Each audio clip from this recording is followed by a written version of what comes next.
Assalamualaikum warahmatullahi wabarakatuh. Kami dari kelompok 6 mengenai judul peran IT atau sistem informasi law firm dalam pengelolaan kantor hukum. Manajemen pengelolaan mutu kantor hukum. Manajemen pengendalian mutu sangat penting bagi seorang manajer dalam menentukan otoritas tertinggi dalam menggerakkan karyawannya agar dapat melakukan aktivitas atau bekerja secara efektif bagi perusahaan demi tercapainya tujuan. Kantor advokat modern sudah pasti mengelola mutu dengan memanfaatkan teknologi, karena tanpa itu cepat atau lambat kantor yang tidak serius melakukan pengelolaan mutu akan tertinggal dengan kantor lain. Ada alasan kenapa mengelola mutu jasa hukum sangat penting. 1. Jasa hukum yang diberikan harus dipertanggungjawabkan. 2. Jasa hukum harus selalu memenuhi mutu yang disyaratkan klien. 3. Jasa hukum harus diberikan dengan memenuhi semua peraturan serta kode etik. Yang keempat, susunan kantor hukum. Ketua law firm, sekretaris law firm, sama bandara law firm, paralegal law firm, advokat law firm. Yang kelima, peranan sistem informasi dalam law firm, firma hukum.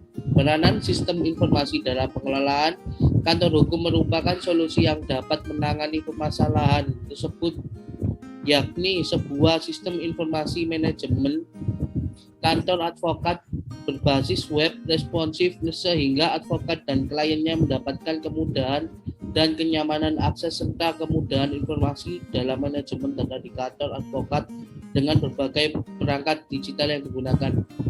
Selanjutnya yang dibaca oleh kelompok saya. Ya, selanjutnya ada jenis-jenis sistem informasi kantor hukum atau law firm.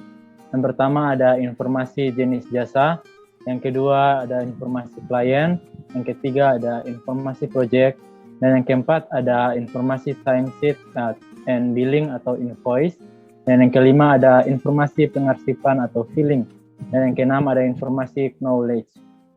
Next. Kemudian ada sistem informasi law firm. Yang pertama yaitu ada input informasi komponen. Yang dimaksud itu berupa bentuk merupakan suatu bentuk data yang masuk dan kemudian diproses guna memecahkan akar permasalahan yang sedang dihadapi oleh siapapun.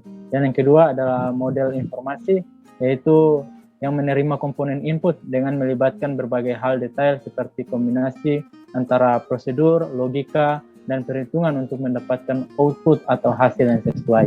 Dan yang ketiga ada output informasi, yaitu komponen output atau keluaran merupakan hasil dari informasi yang berkualitas dari dua rangkaian komponen sebelumnya. Output juga merupakan hasil dokumentasi untuk semua tingkat dalam penggunaan sistem informasi. Yang keempat ada juga komponen teknologi.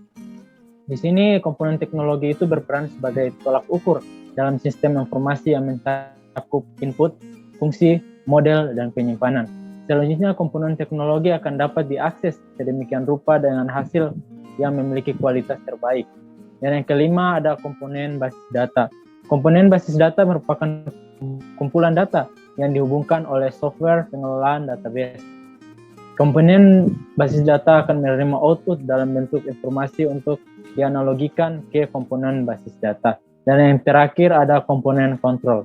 Yang dimaksud komponen kontrol adalah mengendalikan sistem informasi, komponen kontrol sistem informasi. Komponen kontrol sangat memiliki peran besar dalam sebuah sistem informasi dan bisa dikatakan sebagai pusat pengendali.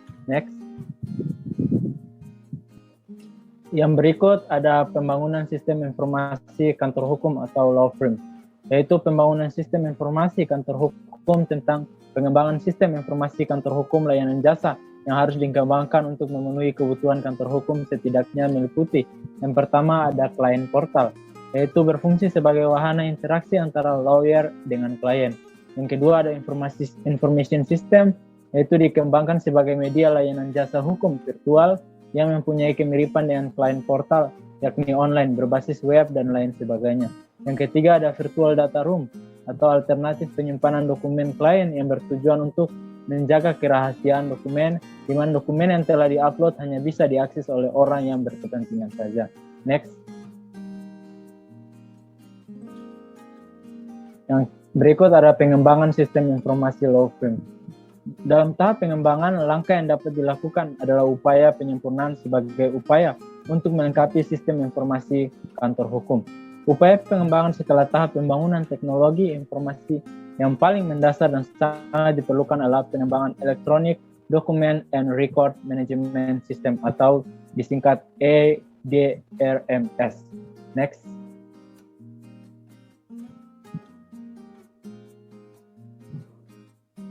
Ya, Electronic Document and Records Management System atau disingkat EDRMS didefinisikan sebagai an automated software application designed to assist you with the creation